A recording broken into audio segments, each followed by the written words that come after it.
Welcome to the new JFK show, number 214. After a very popular show last week with John Hankey, we're on to new things, and Larry Rivera and Dr. Jim Fetzer with me tonight, and we're going to turn it over to Larry right away. Hey, how you guys doing tonight? All right. Let me see.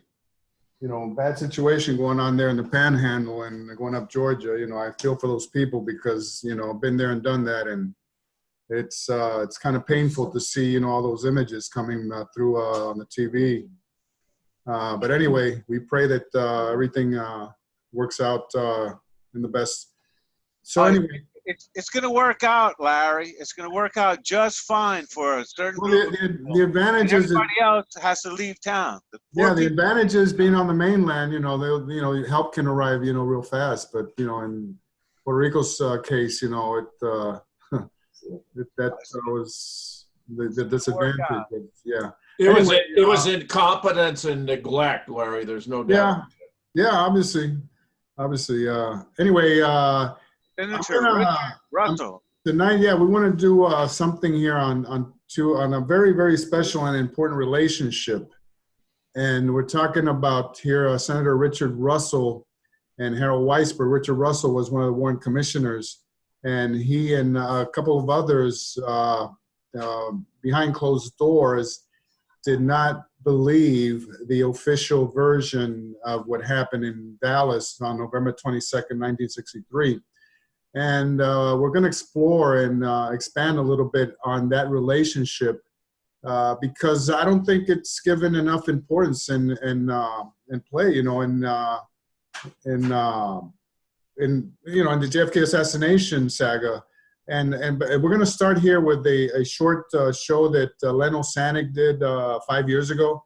And obviously, you know, we like to give props, you know, to other researchers and people that study the case. But in this case, I want to show this briefly. It's only 8 minutes long, and then we'll expand a lot more on what he was trying to convey in this clip. So I hope, can you guys see this? Yep, go for it. Okay. Crank it up really loud. Yeah, let me give you some V. I mean, ridiculously loud. On the American public. Now your host, Leno Sanik. Even though the Warren Commission hedged some of its bets, such as acknowledging they never could assign a motive to their assassin, the conclusion of a single gunman being responsible for the president's death, and that there was absolutely no conspiracy has always been a hallmark of the commission's shoddy work. Indeed, ever since the Warren Commission handed in its final report, the American establishment has treated any dissent from this official position as a sign of disloyalty, unworthy, and as a mark of a conspiracy theorist. Never has honest political historical research been mentioned. But a little-known fact is the first critic of the Warren Commission was on the Warren Commission itself. His critique, like so many other facts, have been covered up. Author Gerald McKnight tells the story of the first dissenter, Senator Richard Russell. This is Gerald McKnight, the author of Breach of Trust. Russell is the first dissenter of the Warren Commission report, and he was on the Warren Commission. Russell is not like these clowns we have in the Senate today.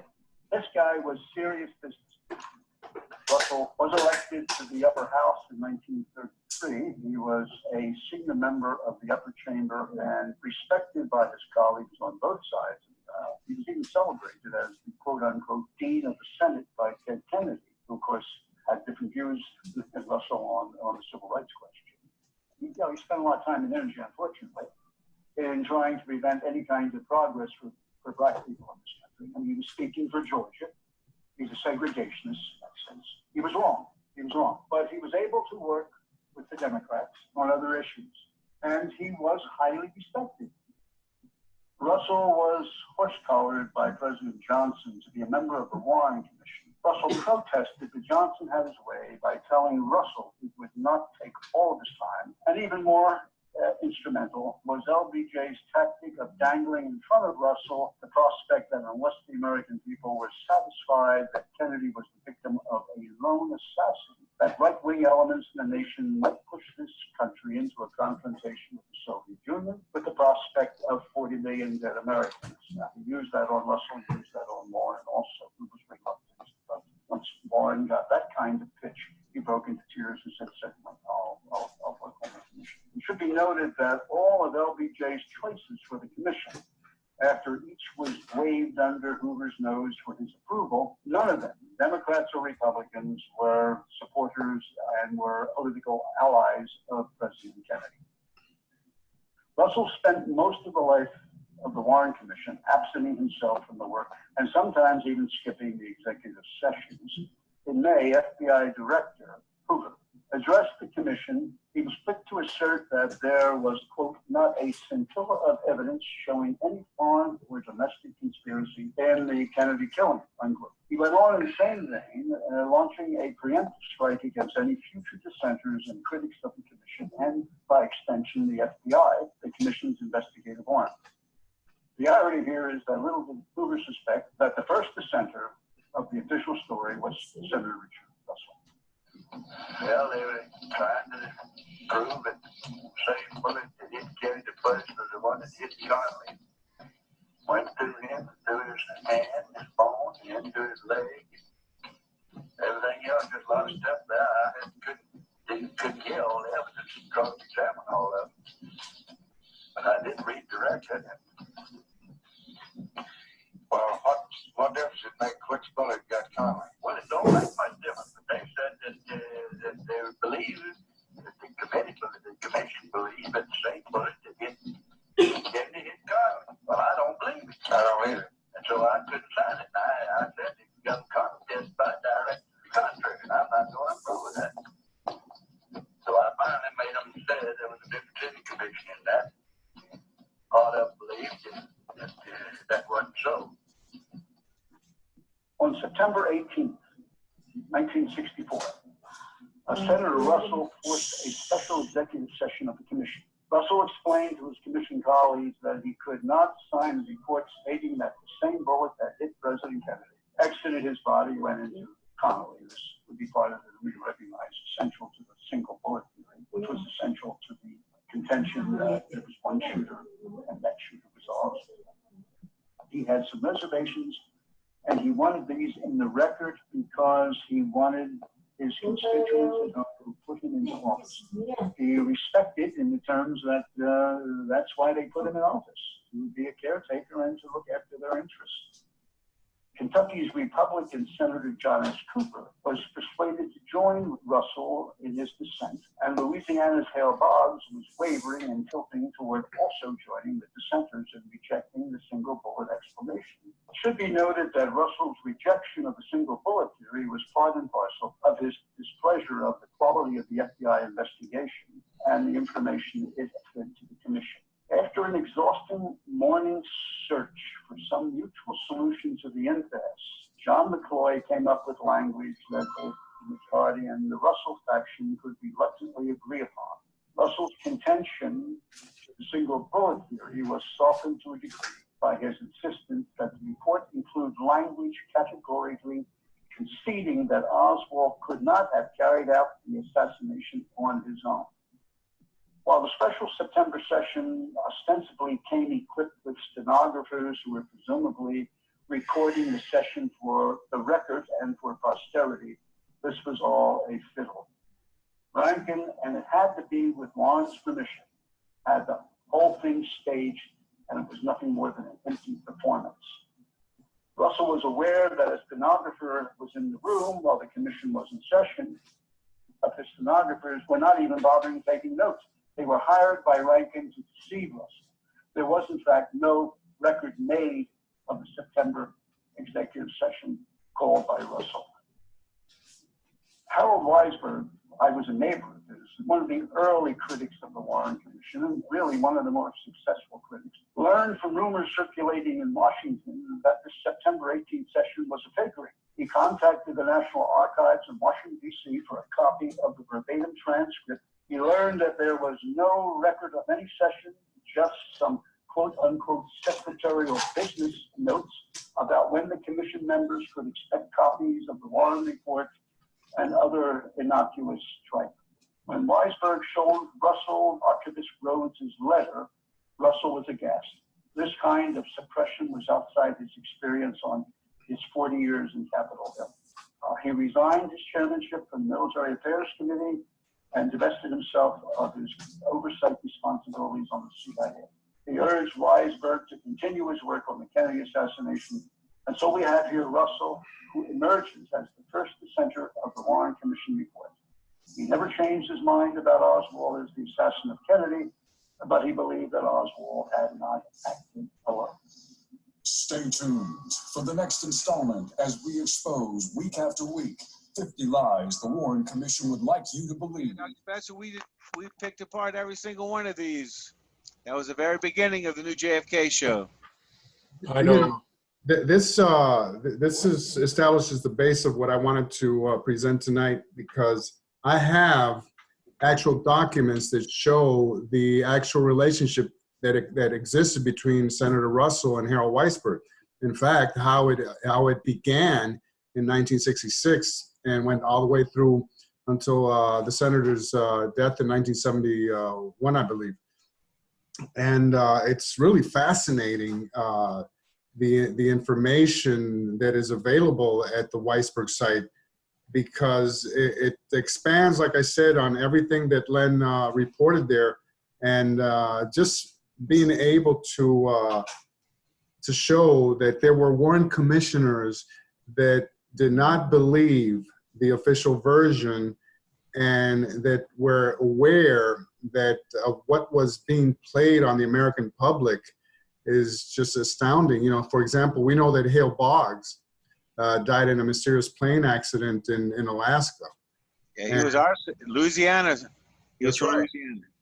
That's right. And he was another one of the dissenters who just, did not believe, that crap about the single bullet theory. Now, that executive session that they're talking about of September the 18th, 1964, I have a copy of that.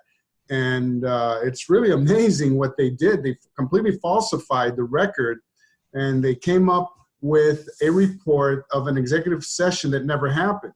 And that's when Senator Russell, started to work with Harold on this. And they started to exchange information, and Harold started to give him information about all of his FOIA requests and all the information that he was getting from the government and the National Archives. And it was an ongoing relationship, like I said, until Senator Russell died. And in fact, they had a secret pact to not go public with any of the work that they were doing until either of them passed on. And it's just fascinating to read about this. And the first document I want to present here is this one.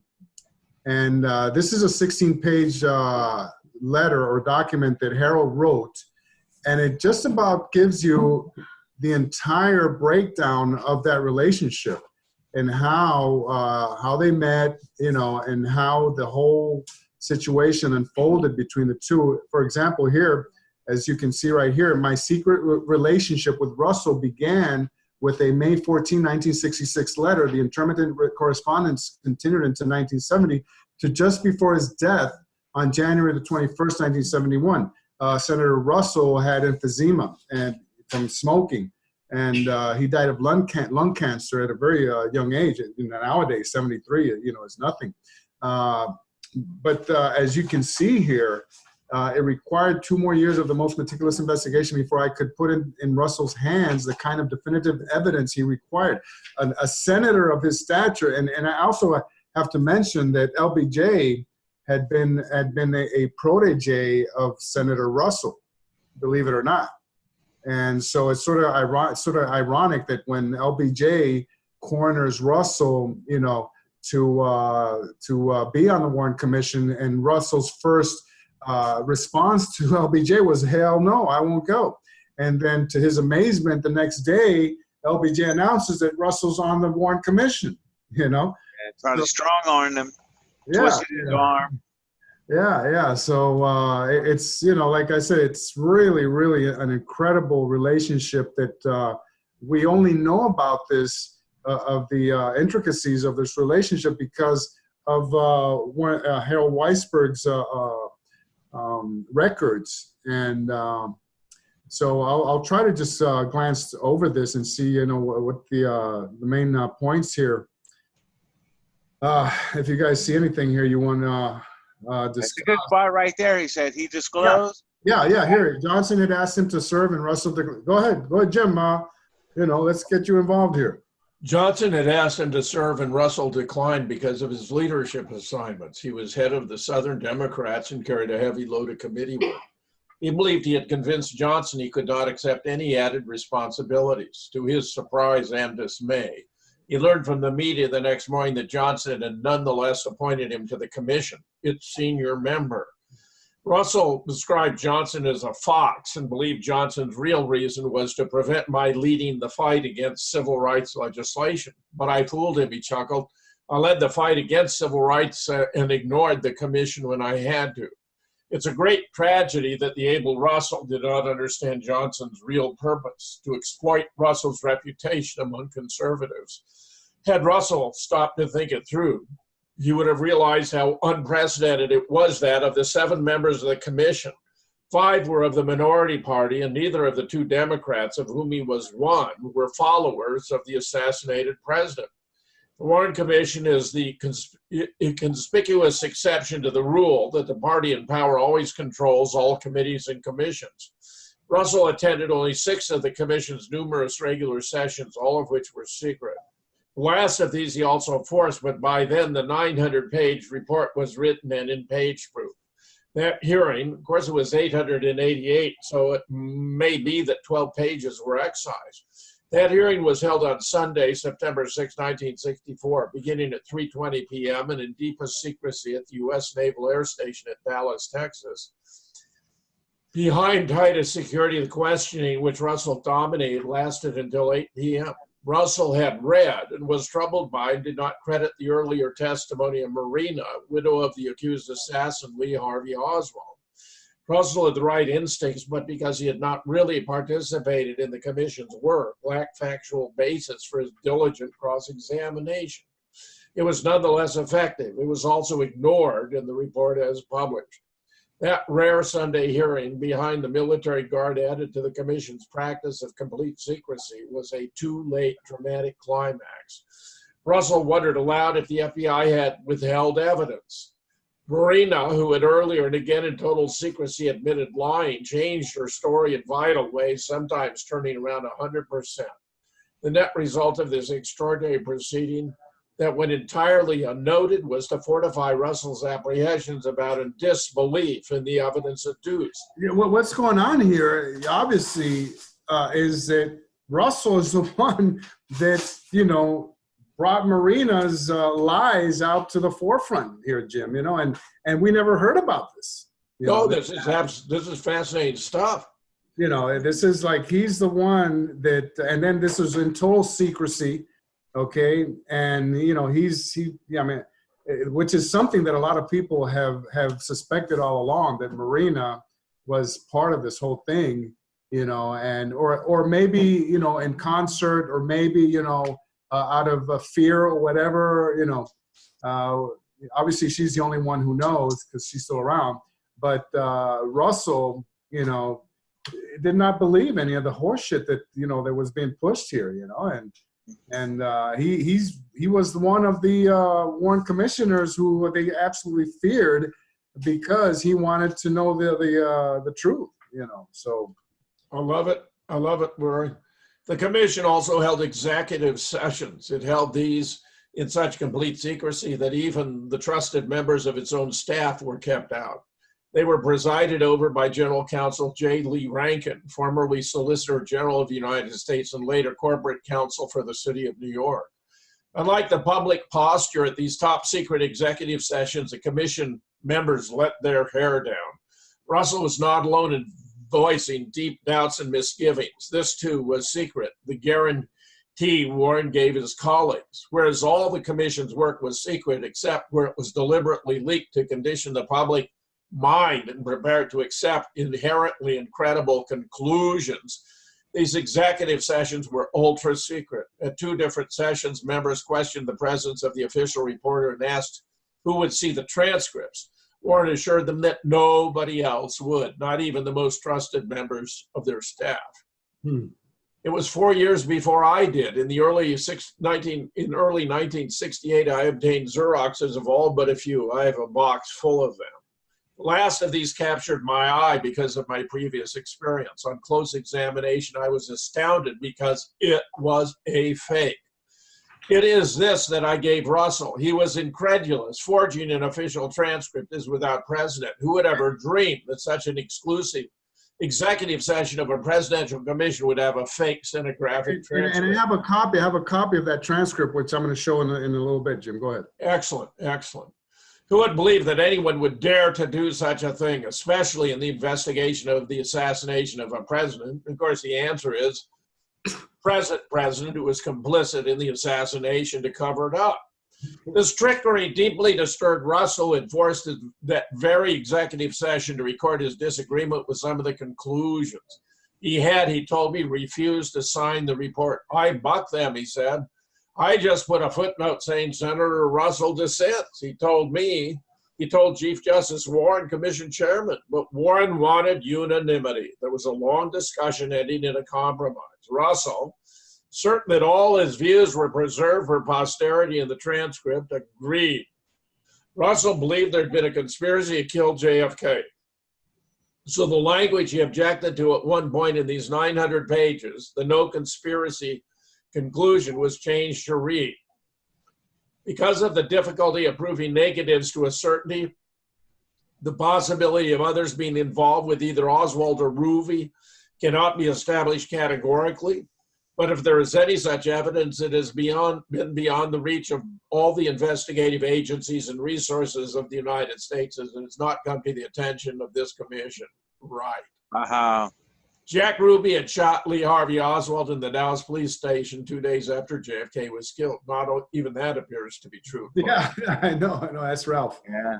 This represented a considerable yielding on Russell's part because he also had doubts of the performance of the federal investigative agencies, who were also the commission's only investigators, as he had wondered in secret at the last questioning of Marina if the FBI had overlooked anything in one of the executive sessions he said of the CIA.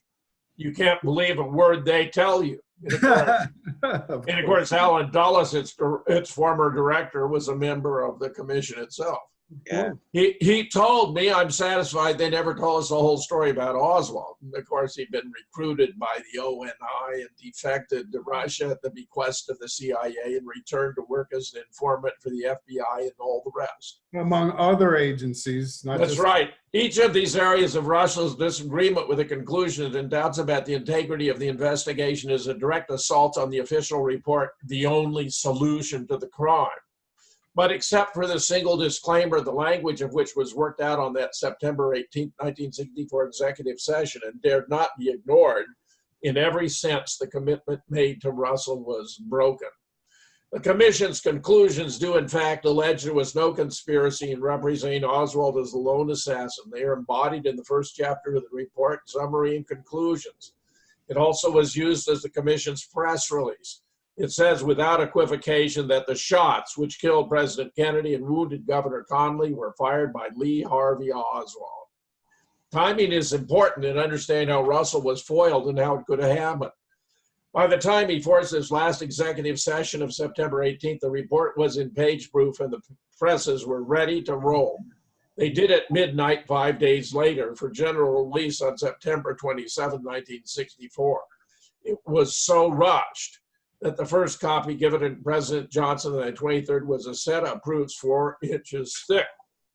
Now, I repeat, this is supposed to be 900 when it was actually 888. So I wonder if they had in there some preliminary version that included Russell's concerns that they then excluded from the final print run.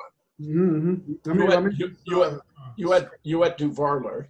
Yeah. I'm just scrolling ahead because we have this is a 16-page document, and okay. Unless you want to. Some things are The fakery was, in fact, quite amateurish. Responsibility for it would appear to fall on the shoulders of the general counsel Rankin. No They were doubt. talking about the executive session transcript, the report of the supposed stenographic report that was supposedly given. Yeah. Correct. The only non-member of the session, the man who alone was responsible for them, and the man who delayed sending this one to the members until long after the commission's work had been ended with the filing of its report. Some things are characteristic of all stenographic transcripts, whether they be of trials or other proceedings. One of these is that court reporting firms are paid by the page. Yeah. Therefore, they use typewriters with PICS face. Pica face. This yields fewer words per page, hence more pages which would be paid for the same number of words. Typical. This counter fit was done with an elite, smaller typeface, so clearly it was a fraudulent. This transcript also lacks the cover provided by Ward and Paul, the old established and reputable official reporters. That's important. That's important, Ward and Paul, because that's the company that it did all the transcripts prior to this one, Jim. And when Weisburg goes and he checks out the vouchers to find out if Ward and Paul had been paid, for doing the transcripts on that particular day, they had never. There was no invoice. Okay? Right. They hadn't been paid because it was never transcribed. Because they were never there, and the transcript, the stenographers that were there were fake. Right. For this commission, Ward and Paul printed a special cover with blanks for information that was typed in to suit each transcript. Interestingly, it includes a small-sized printed notice, stenographic tapes, master sheets, carbon and waste turned over to commission for destruction. Ward and Paul also bound each transcript inside the printed cover, using a 3-hole punch on cover and pages, lacing all together as they did back in the 1930s for me. And in the upper right-hand corner of each cover was printed this gross misrepresentation of the law. Unless the commission's work and report were spurious, this document contains information affecting the national defense of the United States within the meaning of the espionage laws, Title 18 U.S.C. I did not have to go past the first page to know that the so-called transcript of the ultra-secret meeting of Friday, September 18, 1964, was a fabrication. So poor a fabrication, the wrong typewriter was used, the cover was omitted, and the holes were not punched in the left-hand margin. The intent to fake is unhidden. Unbelievable. The pagination continues with the last of Ward and Paul's. 7632 is in the upper right-hand corner of the first page. Each of the 5 following are numbered seriatim, meaning in sequence. The Ward and Paul form is found literally. Precisely the same introductory words added by the reporter are prefaced to the manufactured transcript. Under present, each of the 7 members in Rankin are listed. After this, the verbatim remarks appear. The chairman, the commission will be in order. The commission has a number of matters to consider and decide in preparation for the completion of its final report and the closing of its affairs. What blew Russell's mind, as it had mind, is that with this, the bottom of page 7632, all pretense of a verbatim transcript ends. All the rest is paraphrase, carefully edited and purposefully misrepresentative paraphrase. And his record for history, his self-justification, his remarks on the serious doubts about some of the conclusion with support from several other members, they are gone, entirely gone. Less than 4 lines of typing replace all of this. Discussion was had regarding chapters 3 and 4 of the proposed report. The general counsel was instructed to use care that the proposed conclusions concerning such chapter as they set forth in chapter would not contain any conflict. Meaning if Russell, therefore, was in dispute, obviously that would have been a conflict. Not just Russell, Jim, probably Boggs. Yeah. Yeah. Right. Hale, Boggs, indeed, yeah. And I believe there was at least one other member who was a skeptic. The way that that Weisburg presents his research, it was probably 3 or 4, Jim. Yes. Chapter 3 is the shots from the Texas School Book Depository Building. Chapter 4 is the assassin. They contain language with which Russell disagreed, and they are in conflict with Russell's convictions. He was conned, as the quotations show. By Joseph Ball, he's the one that wrote it. Yeah, go ahead. Well, Ball and Rankin were key players. In fact. Absolutely, absolutely. And Inspector, of course, but, you know, Ball and Rankin, you know.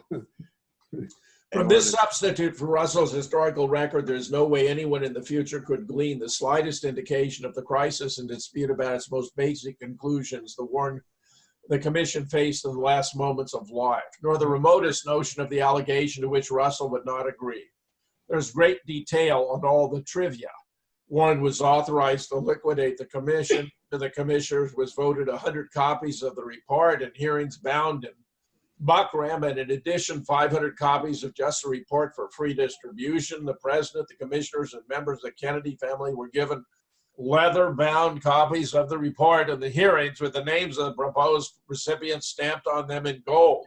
That's quite macabre, if you ask me. Yeah, as though that would enhance the accuracy of the content. This gift was also voted for each of the staff members who've been with the commission a substantial period of time. They even decided that pictures of the commission be procured and that a total of 100 copies be made for the commissioners the use, and that one copy of such commission picture be provided for each staff member, all at public expense. On the serious but also dubious side, they voted to incorporate into the record in complete blindness a majority of the evidence in excess of 2,100 exhibits, those running from 1054 through 3154, with the same force and effect as any and all other exhibits which had heretofore been offered and received in evidence. Hey, Gary, how much time do we have here? I need to... Almost a half hour. Okay, we're good. I just flipped it. It did not make any difference if any member of the commission had seen any of this massive documents just dumped into evidence. It was just as good and bad, had the same force and effect as what they used at the hearings. These housekeeping details and the petty graft are all preserved and top secret for any future reexamination of the crime and for history, which can have no interest in them. What is expunged is Russell's certainty that there had been a conspiracy, his certainty that the executive agencies had withheld much about Oswald and other matters, and his nagging suspicions about the dependability of the investigation himself, on all of which he was, of course, absolutely. I know, that whole paragraph just sums it all up. I mean, 100% correct. Yes. Go ahead. The words of the wise and experienced Russell could be of value in the future, therefore they no longer exist. Rankin was nothing if not cagey. Of course. The court reporting contract called for overnight delivery of the transcripts. I have the also top secret delivery records and receipts for all the hundreds of them. Not once did Ward and Paul fail. However, Rankin was taking no chances. Besides, the Constitution had voted to liquidate itself. Its work was done. There was no rush.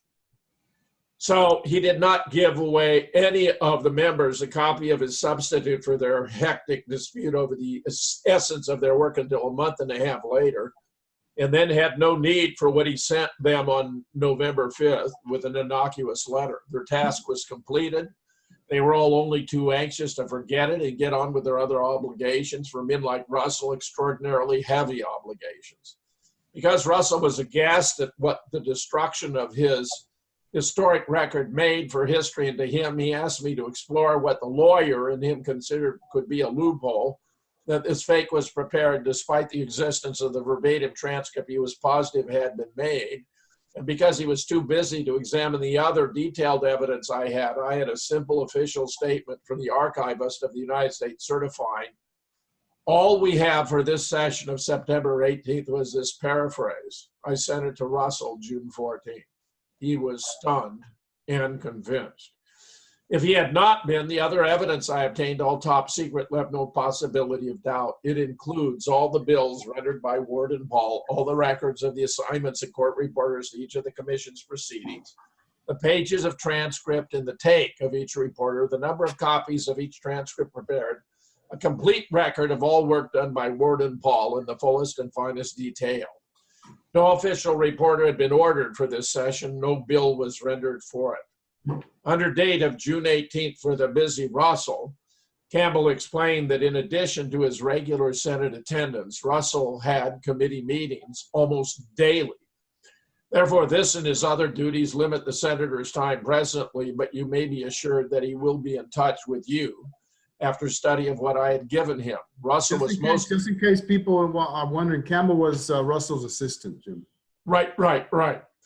Russell was more interested in the matter which you raise and will undoubtedly devote more attention to them when it's possible for him to do so. Fate was to decree otherwise. That August, while Congress was in research, I sent Russell more. On August 29th, Campbell wrote that Russell was in Georgia and said what is quite unlike the public impression that all the members of the commission opposed any inquiry into their work. I'm sure he will appreciate your sharing with him the results of your most recent efforts. Meanwhile, Russell's break with Johnson took place. First public notion of it was by Jack Bell of the Associated Press. This November 10 story reported that despite their past closeness, it has been more than 3 months since they had a difference of opinion over a matter Russell doesn't even discuss with friends, which of course would have been no doubt that final meeting and the transcripts thereof. Well, yeah, not only that, but that Russell obviously resented how Johnson had pushed him, into taking this position. Right. He was a pawn. on That's right. LBJ's chessboard. And we know that LBJ, was the master, at doing that. So. Oh yes. Yeah. Russell, who had been Johnson's close confidant and advisor, was out of touch with LBJ completely. Not only did they no longer see each other, LBJ stopped telling others to check it out with Dick. It had been Russell, Bell recalled, who started Johnson on his way up the senatorial ladder by making him first Democratic whip and then party leader. A month before this, on October 12th, Russell had announced he was dropping the chairmanship of the Senate Armed Forces Committee to accept that of the Appropriations Committee, which was being vacated by resignation. Both are prestigious and important posts. During the 15 years Russell had headed armed forces, he had made the military and servicing its needs a major factor in Georgia's economy. Politically, the armed forces chairmanship meant much to him. In resigning it, he also divested himself of all CIA oversight responsibilities. For as Armed Forces Committee chairman, he was also chairman of that super secret committee. Let's pause there and digest, the importance of all of this that you've just read, Jim, because this is politics. This is how politics is done in the U.S., okay?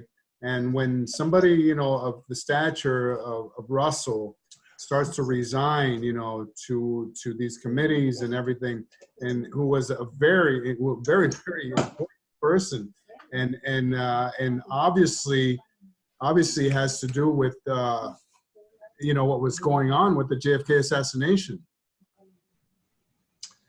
After Congress reconvened on January 7, 1969, Russell wrote me that, with reference to your continuing investigation of the assassination of the late president, while I'm still very much interested, the increased demands on my time make it impossible for me to pursue this matter further at this time. If I have an opportunity to do so later, I will notify you promptly. I think he saw the futility of it all as long as Johnson was president, and he might actually be at risk of harm. Yeah. Later, in early 1969, doctors discovered an inoperable tumor in his left lung. Russell had suffered from emphysema for more than a decade. It's a degenerative and debilitating disease that wore him down. He knew he was in terminal illness. The next year, Russell went public with some of his doubts, making a discreet record and a taped interview aired on the Georgia-based Cox TV network. Prior to the broadcast, some of his remarks were released. They included his doubt about Oswald as the lone assassin, meaning no conspiracy. I think someone else worked with him. After taping the broadcast, he wrote to me on January 30th, 1970, that my duties simply preclude me from spending the time required to do justice to any further inquiry into this complicated series of events. But I am interested that you are continuing your work, and there are a number of matters in the investigation which would be of interest to me if I had the time to devote to them. To his dying day, Russell encouraged me to pursue my own independent investigation. He had his own doubts. He was certain there had been a conspiracy, and he was just as certain that the executive branch investigative agencies, which supplied all the commission's investigative services, had not told them all and had told them wrongly. This secret record, which I now make public for the first time, is hardly the representation of official apologists who believe there's no basis for disbelief in the solution to the assassination of the popular young president. The senior member of the Presidential Commission was not satisfied. He shared my doubt and was troubled. Russell realized the political significance of there being no transcript of that top secret final executive session, and of the fact that it had been arranged that could not be one. That he intended to record his objections was known to Rankin. As much as it shook Russell, he was not about to publicize so monstrous a scandal. He was a kind of patriot who thought he had to spare the country the shock of this frightening destruction. Wow. I think it is significant that while Russell did not break that long friendship with Lyndon Johnson, when Johnson deceived him and behind his back appointed him to the commission, that long friendship did end after I gave Russell this proof of the destruction of his historic record and of his disbelief in the official solution to the crime of the century. His refusal to discuss this rupture, even with close friends, is explained by what he told me that day in June of 1968, while we were walking to the Senate chambers from his office. He had smiled in telling me of Johnson's cunning and of learning first from the media that he'd been appointed to the commission. You just can't refuse the President of the United States, even when he does something like this. By Russell's code, and particularly with Johnson still alive, he just could not do other than preserve the silence he took to the grave with his doubts and encourage me to develop the evidence he was certain existed. Secrecy was not the name of the game. It was, in the new Washington jargon, the game plan itself.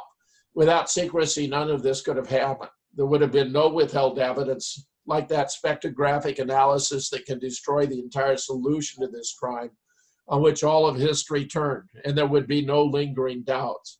In courts of law, there is no secret evidence, no witnesses interviewed behind barred doors only. Yet this commission interviewed no witnesses any other way. All of its proceedings were secret. It even invoked these espionage acts to keep them secret. Why?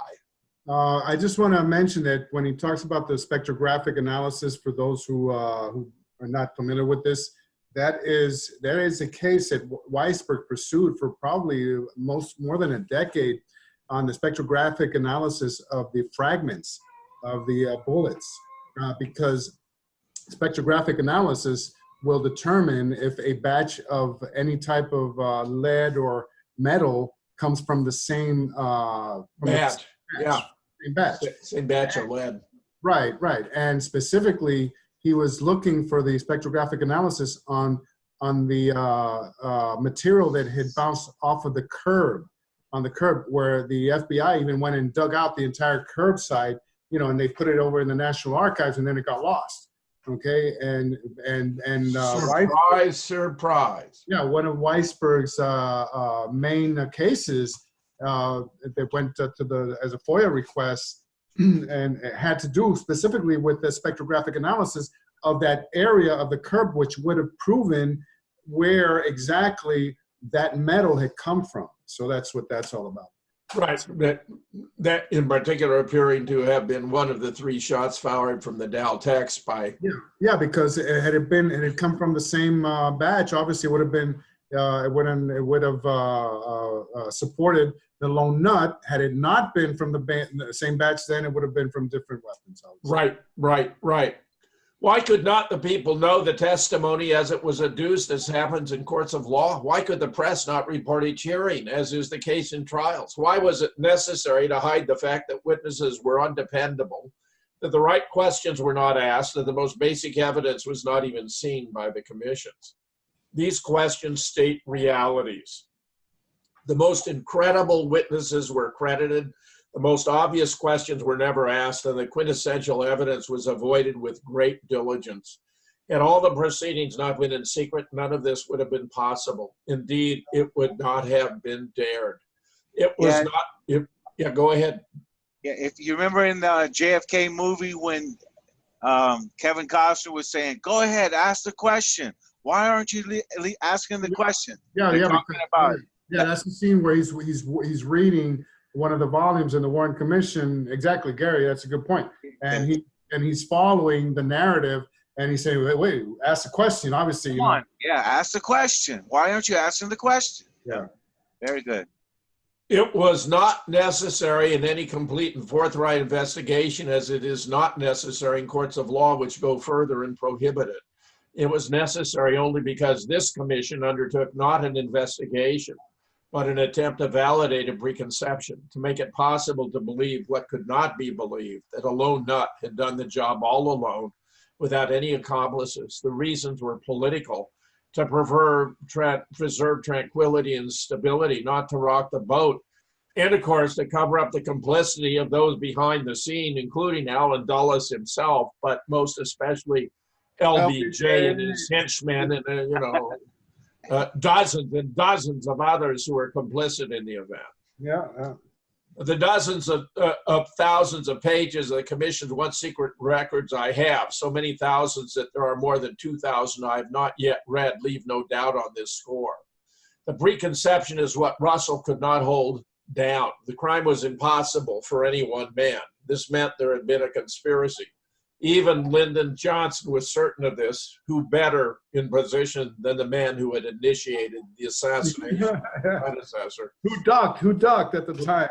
When he taped a series of TV interviews on his presidency, he said so, but this part was edited out because he was clever and he knew if he said it during an interview, people would tend to think he wasn't involved or he wouldn't have said it, which was exactly why he said it.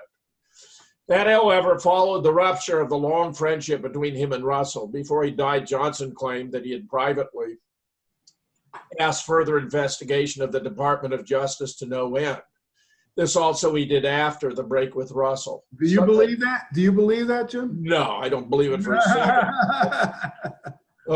Lyndon was used to telling robbers. They said of him that he lied even when he didn't need to lie. He didn't have to lie. Some things are too hot to be permitted to exist even in deepest secrecy. One of these was the record Russell believed he was making in secret, so top secret the staff was not trusted to share it.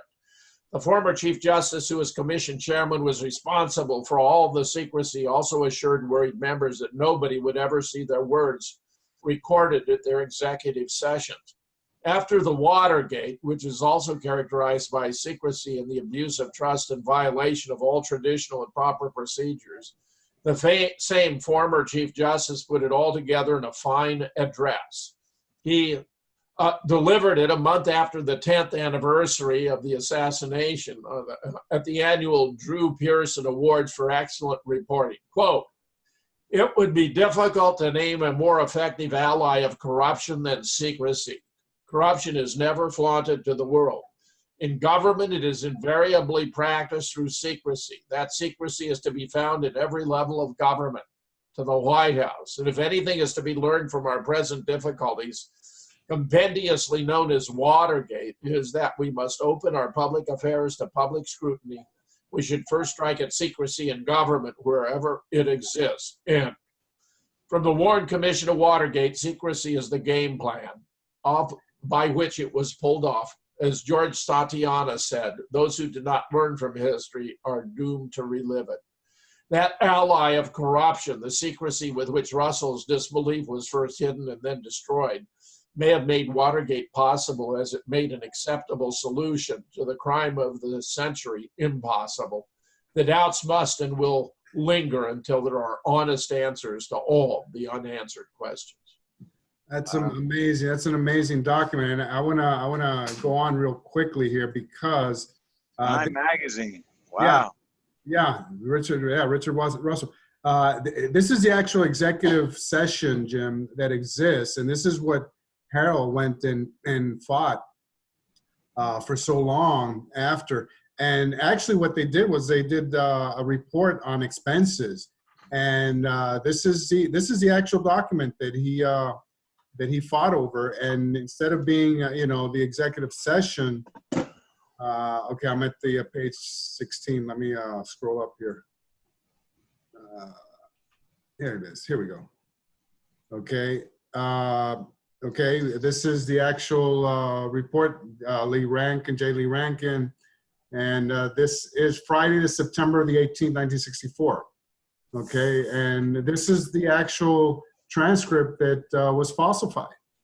And this is the one that Harold Weisburg fought in court, for so long, and which, eventually when he got his hands on it, he went and he confronted Senator Russell with it. And that's how this whole story unfolds. Now, here's a really interesting one, because the National Enquirer wanted to do a story on this, okay? And lo and behold, here is the actual letter that they sent Harold, where Harold had written most of the article and done all the research. And it's just fascinating to see that even the National Enquirer didn't want anything to do with this. Okay, so it just gives you an idea. At least the National Enquirer at that time. Okay, yeah. Yeah, they hadn't passed up the New York Times as far as credibility is concerned. Yeah. See, they even had a picture of Harold and everything for the article, and it tells the exact story that we just. Why don't I go through the story that they didn't publish? Okay, well, it's how long? It's 8 pages long. Let me see. I'll show you. Let me see if I can get some highlights here for you. Well, it's double spaced. It's the actual article. I know. I get it. That's why I want to read it. Okay, go ahead. Certain evidence was withheld from members of the Warren Commission, which investigated the assassination of President John F. Kennedy, and on occasion misleading evidence was deliberately fed to the commission. This was the firm conclusion of the late Senator Richard Russell, Democrat from Georgia and commission member, but his fears went to the grave with him when he died in January 1971 at the age of 73, says Harold Weisburg, former Senate investigator, author, and longtime critic of the Warren Report, in an astonishing executive interview with the Enquirer. Says Weisburg, when I finally got the transcripts of the executive session of the committee that had been top secret, were declassified in February 1968, I decided to get in touch with Senator Russell, who I knew had misgivings which were not contained in the report. I wrote to the senator's office, and his legislative assistant, Mr. Charles Cabell, called me in response. Originally, all of his end was by phone because I think the senator was worried I was trying to booby trap him. He wanted to be able to preserve deniability. But toward the end, he was writing me directly. He was not even using his assistant because he saw I wasn't about to abuse his trust. I was able to give Campbell certain information, and I was called into the senator's office to talk to Campbell further, I thought. I did not expect to see the senator, but Campbell took me in and introduced me. Senator Russell was walking over to the floor of the Senate and asked me if I'd care to walk with him. And as we walked, we talked. Russell was satisfied there was a conspiracy, satisfied he and the other members had been conned on the ballistic evidence, satisfied that the agencies, he didn't mention names, but it was pretty clear he meant CIA and FBI, had not told the commission what they knew about Oswald. I think it's probable that the senator thought there was a red conspiracy, communist, a view I disagreed with because, in my opinion, the real Oswald belief was decidedly anti-communist. But in any event, Russell was satisfied that on at least those 3 points he had been had. At an early stage, he was dubious about the value of Marina Oswald's testimony on just about anything, and he was quoted as saying that he was convinced that the commission was never told the truth about Oswald's life together in Russia. Nor did he ever accept a single bullet theory, the commission's contention that the same bullet that hit President Kennedy had hit President Kennedy and Governor Connally. The senator formally objected to the commission's categorical statement that there had been no conspiracy to assassinate President Kennedy. He said it gave the impression that no other living person had any knowledge of Oswald's plan. He wanted the report to go further than saying Oswald fired the shots that killed President Kennedy and wounded Governor Connally. Russell raised these objections at a special executive session on September 18th when the report was ready to go to the printers and the page proofs were only a week away from being on Lyndon Johnson's desk. The reason this session was called was because Russell and possibly a couple of other commission members were not in agreement with certain parts of the report, and they wanted to thrash that out. Chief Justice Warren was determined he was going to have a unanimous report, so rather than allowing Russell to have an asterisk, And then down at the bottom of the page, Senator Russell dissents as follows. A disclaimer sentence was inserted at Russell's assistant. It said, because of the difficulty of proving negatives to a certainty, the possibility of others being involved with either Oswald or Ruby cannot be established categorically. But if there is any such evidence, it has been beyond the reach of all the investigative agencies and resources of the United States and has not come to the attention of this commission. But even there, says Weisburg, Russell was conned. The disclaimer was only inserted in a later chapter. It was not put into chapter 1, which also served as the commission's press release. So the stories that appeared in papers around the world had no mention of Russell's fears. Some years after this executive session, I was able to give the senator information that really shocked him. A transcript of every meeting of the commission was taken by a reporter, with the exception of the first 2 meetings, whose minutes were taken by a reporter from the U.S. Attorney's Office. Every meeting was attended by a reporting firm of Ward and Paul, who delivered the minutes the following day, but not that last meeting on September 18th. When the records of the payments to Ward and Paul became declassified in February 1968, I got copies, and there was no payment to a court reporter that day. There was not even a court reporter there that day, but the members of the commission did not know that. They thought a transcript was being made for the future. So they recorded their objections at the meeting. They wanted to preserve their own reputations and their own integrity. I'm sure they very cleverly suggested, we'll let you introduce any concerns you have in our final meeting before publication, so they can be taken into account, and then simply played them for saps. But instead of the minutes of that meeting being taken down by a reporter and issued the next day, a document purporting to be minutes of the meeting was sent out to the commission members on November 5th, almost 6 weeks after the report was published, from General Counsel Lee Rankin's office. Of course. And the document was not the minutes of the meeting. At best, it was a synopsis of part of the meeting, whom to give leather-bound copies of the report to, a winding up of the business affairs of the commission, and things like that. There was no mention of any objections being made. We just showed our audience the actual document. So go ahead. Yes. I brought this to Senator Russell's attention, and as I said before, he was very shocked, but still he had a hope. He said that perhaps the National Archive did have the original transcript and were not letting me see it. I got in touch with the archives, and they told me that the document I had, the one that had been sent from the General Counsel's office, was the only minutes of the meeting. Then Russell realized that the record he had left for posterity, the record of what his beliefs were, had been destroyed. He would never have talked about this in public. It was too big a scandal, and he was too dedicated to government. Government insiders never want scandals exposed. They will rant and rave about them privately, but they will be totally silent in public. When the senator finally accepted that what I was telling him was the truth, he was absolutely shaken. He could not believe it. I would say the political significance of there being no transcript of that meeting, when it was known that the members were going to record their objections for history and posterity, was much more persuasive to a politician like Russell than all the facts I could have put in his hand, that is to say, as to the existence of conspiracy. I can't imagine any documentary proof I could have given him that would have meant as much to a man who had spent his lifetime in politics. Certainly, it is my belief that this revelation changed the senator.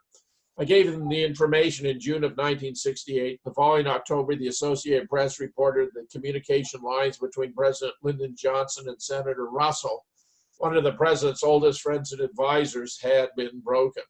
The news service, it had been more than 3 months since the two men had a difference of opinion over a matter that Russell did not even discuss with his friends. I think the significant thing is that while Russell did not break his friendship with Johnson after he was appointed to the commission, much against his wishes, the close association between the two men, which went back almost 20 years to Johnson's freshman senator days, was ruptured very soon after Russell discovered that he had been duped. And this is all the way with LBJ. And Jim, for the National Enquirer to just trash that article. No.